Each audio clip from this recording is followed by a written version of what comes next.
Bonjour à tous, bienvenue à notre méditation quotidienne. Eh bien oui, maintenant dans 2 jours, ce sera Noël. Nous sommes le 23 décembre et j'imagine que chacun se prépare à accueillir ou à partir dans la famille. Certains vont peut-être passer Noël seuls. Nous pensons très fort à vous. Vous n'êtes pas seul. Il y a une communion parmi ceux qui écoutent ces méditations et nous prions les uns pour les autres. Et pour ceux qui doivent faire des kilomètres pour aller dans la famille, chez des amis, que Dieu vous protège. Ceux qui vont accueillir, que Dieu vous fortifie. Que Dieu bénisse ces moments et que Jésus soit au centre de cette belle fête.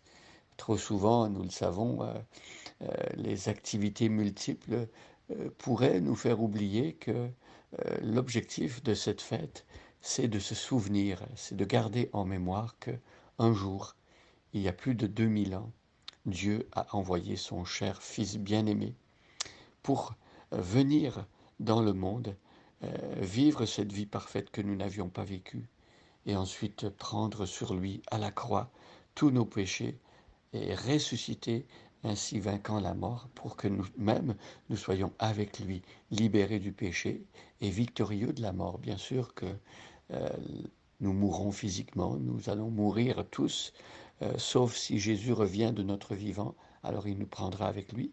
Mais autrement, nous allons aller un jour dans la tombe, c'est un moment difficile, la mort c'est le dernier ennemi, mais euh, grâce à la résurrection de Jésus, ce bébé qui naît à Bethléem, eh bien nous savons que nous allons vivre éternellement, que la mort n'est pas la fin de tout, que Jésus va redonner vie à nos corps mortels et que nous allons être pour toujours avec lui. Voilà l'espérance chrétienne que nous entretenons à chaque Noël quand nous pensons à la venue du Fils de Dieu.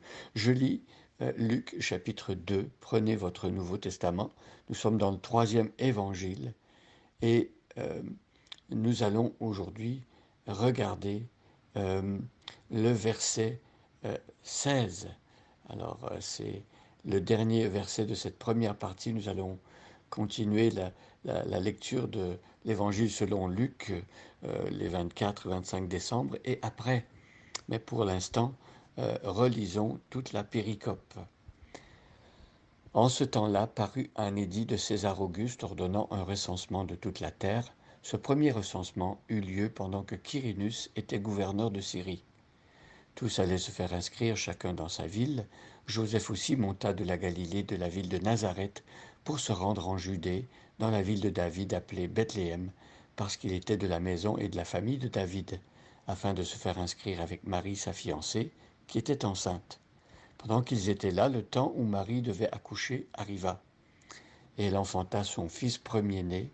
Elle l'emmaillota et le coucha dans une crèche, parce qu'il n'y avait pas de place pour eux dans l'hôtellerie.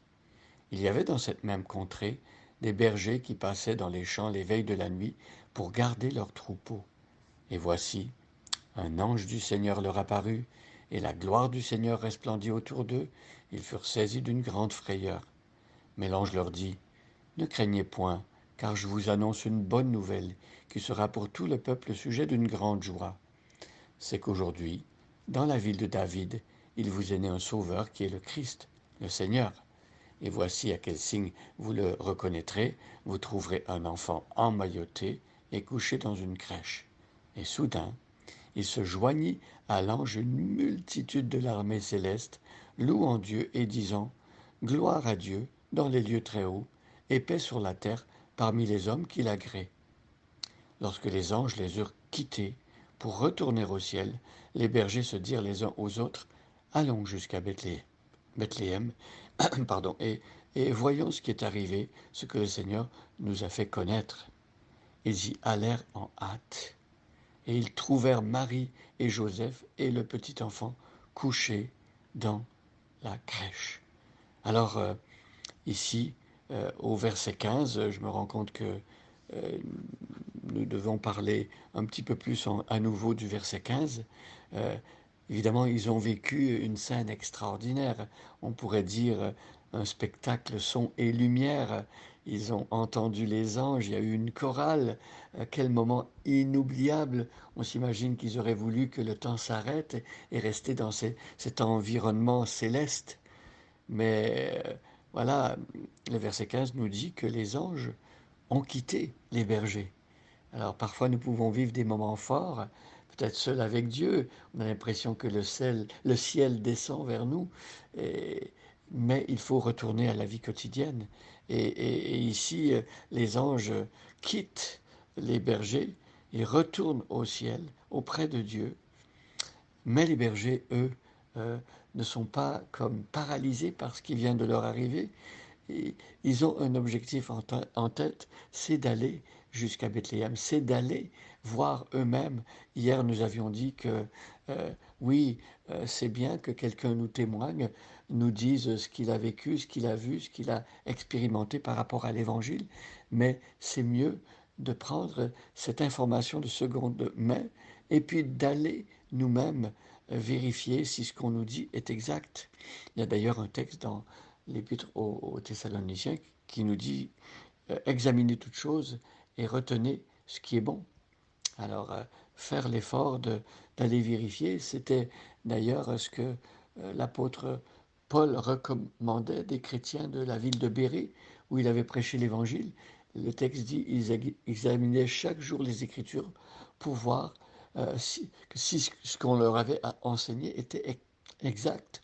Vous voyez, allez voir et vérifier, même quand c'est un apôtre qui enseigne, mais vérifiez toujours quand même que ce que nous enseigne est exact. Si vous allez dans les églises et qu'on parle, c'est bien, euh, mais allons nous-mêmes voir dans la Bible si ce qu'on nous enseigne est vrai. Ça, c'est important. Donc les anges ont quitté et ils se sont dit, allons jusqu'à Bethléem, ne nous laissons pas arrêter ou obnubilés par les expériences célestes, surnaturelles, les moments forts qu'on peut vivre avec Dieu, mais continuons à aller sur le chemin et à avancer pour se rendre là où Dieu nous appelle. Les anges vont jusqu'à Bethléem et ils voient ce qui est arrivé. Ils constatent que tout ce qui a été dit est vrai, et ce que le Seigneur leur a fait connaître par révélation. Et donc le verset 16 termine cette première partie de notre péricope. Ils y allèrent en hâte. Voyez l'enthousiasme des bergers. Ils sont heureux de découvrir que Dieu a agi en leur faveur, que Dieu est venu visiter la terre par son Fils. Et ils sont remplis d'enthousiasme. Et qu'est-ce qui se passe lorsqu'ils arrivent sur place? Ils voient tout exactement comme cela leur a été annoncé. Voyez, ils ont confirmé les Écritures, ils ont confirmé la parole de Dieu. Et ils voient que Marie et Joseph sont là et le petit enfant est couché dans la crèche. Mes amis, quelle joie il y a de constater que tout ce qui est écrit dans la Bible concernant Jésus est vrai à la lettre, parfaitement exact. Donc nous pouvons faire confiance à Dieu en lisant les textes de l'Écriture, et c'est d'ailleurs ce que je vous encourage à faire en cette période des fêtes, où peut-être vous avez plus de temps pour cela. Eh bien, trouvez un coin tranquille dans votre maison et lisez les textes de la Nativité, lisez les textes de la Bible et laissez-vous convaincre et reconnaissez que tout ce que Dieu a dit est exact. Bonne journée à chacun et à chacune et soyez bénis.